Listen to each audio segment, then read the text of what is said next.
Olá, sejam bem-vindos ao canal Britiolã, Comunidade Monoteísta. Nesta quarta-feira, nós estamos felizes porque você está nos acessando para participar de mais uma abordagem muito interessante para a nossa vida cotidiana durante a nossa jornada nesta fisicalidade.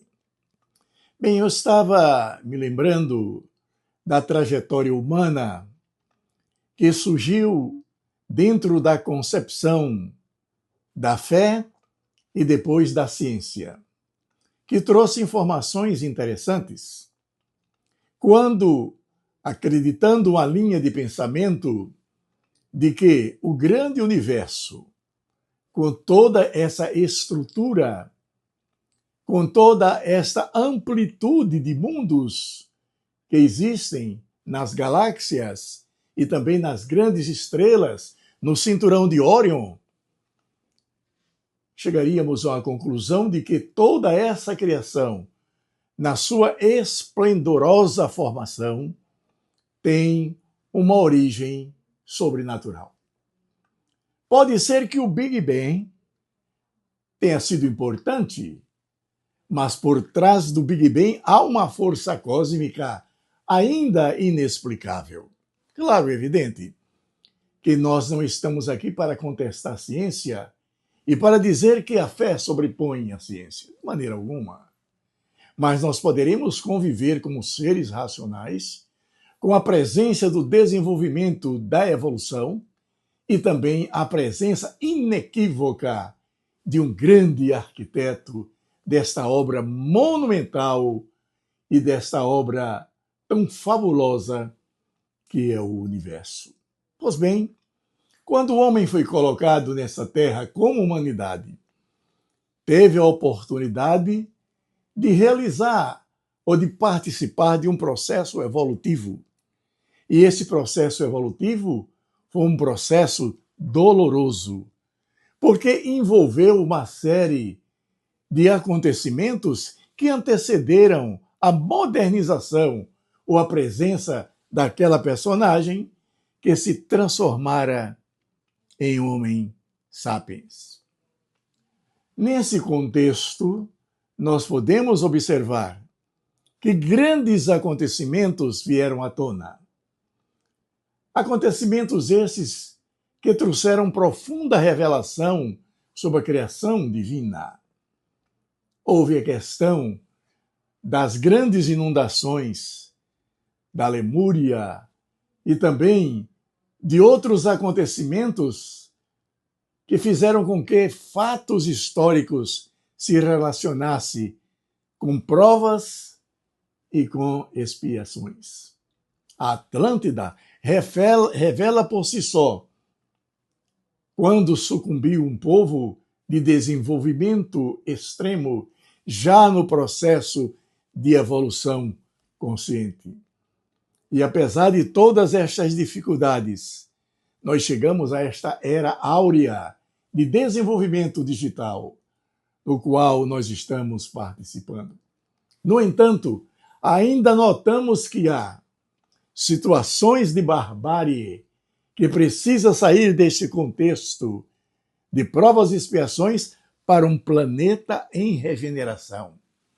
Metodologia esta que já ocorre há alguns anos atrás, ou alguns séculos atrás, quando já havia esta modificação dentro da estrutura do próprio universo e também do desenvolvimento e da evolução da própria Terra.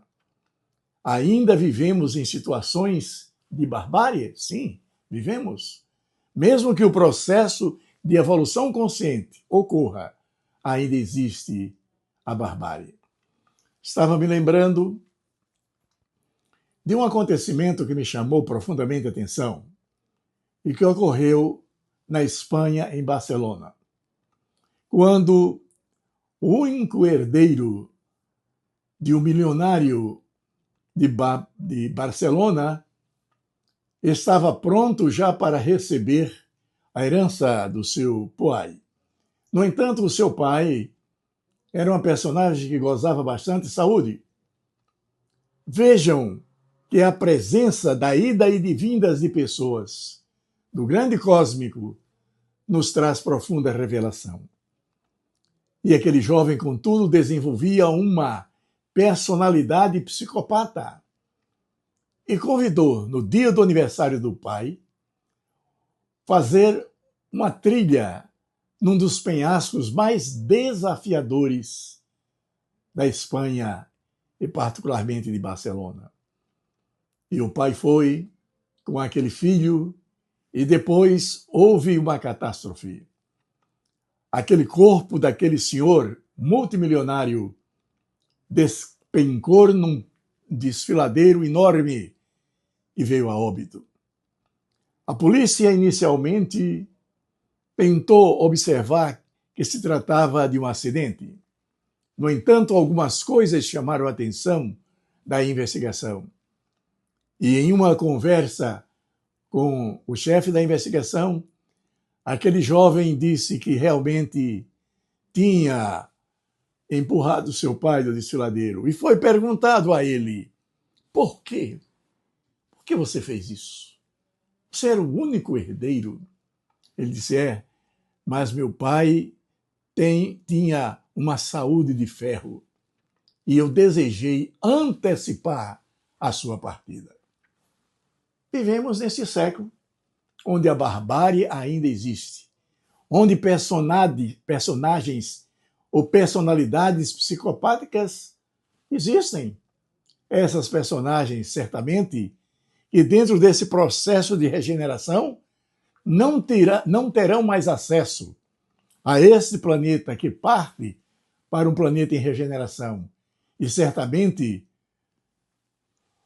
outros espaços serão responsáveis por aqueles que praticaram atos que vieram de encontro à natureza e que eles deixaram de se tornar filhos da luz para cumprir os seus desígnios como filho das trevas. Que pena isso! Eu quero fazer uma leitura rápida aqui nesse livro Mecanismo de Vida Consciente, de Carlos Bernardo Gonzalez Pecotti.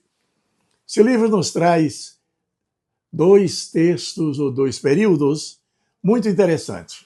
Eu vou ler para você. Mecanismo de Vida Consciente, página 41. Diz assim: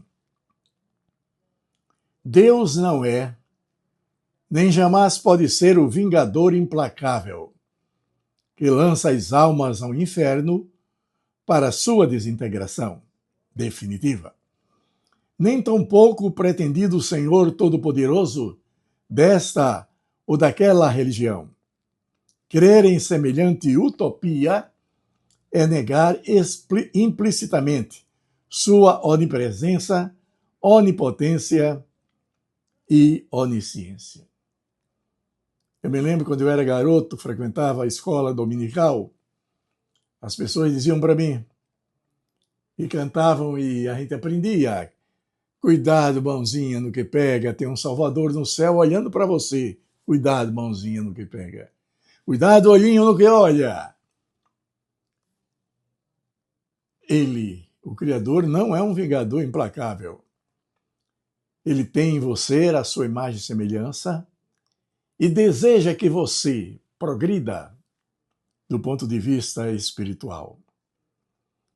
Vamos ler o segundo tópico que diz: dentro da grande estrutura cósmica e como uma expressão cabal, absoluta do pensamento supremo, aparecem, configuradas em suas respectivas jurisdições, as leis universais, regulando e regendo a vida cósmica, tanto quanto a humana, entre as mais direta e estritamente vinculadas ao homem.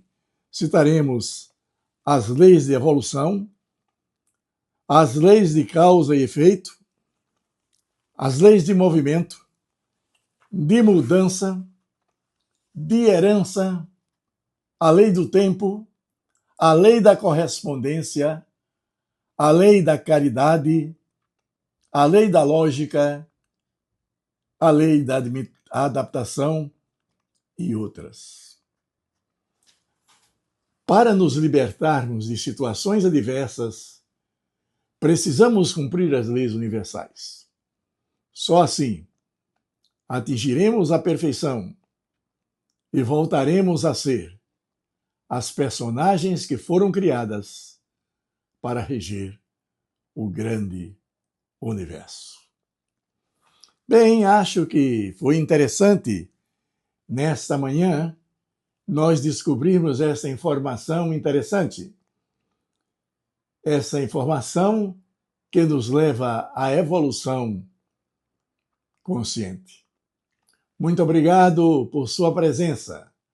Até outra oportunidade na sexta-feira, com a chegada do Shabat. Bendito seja o nome daquele cujo glorioso reino eterno. Faze-nos voltar, eterno, e voltaremos. Renova os nossos dias, como nos tempos antigos. E seja luz.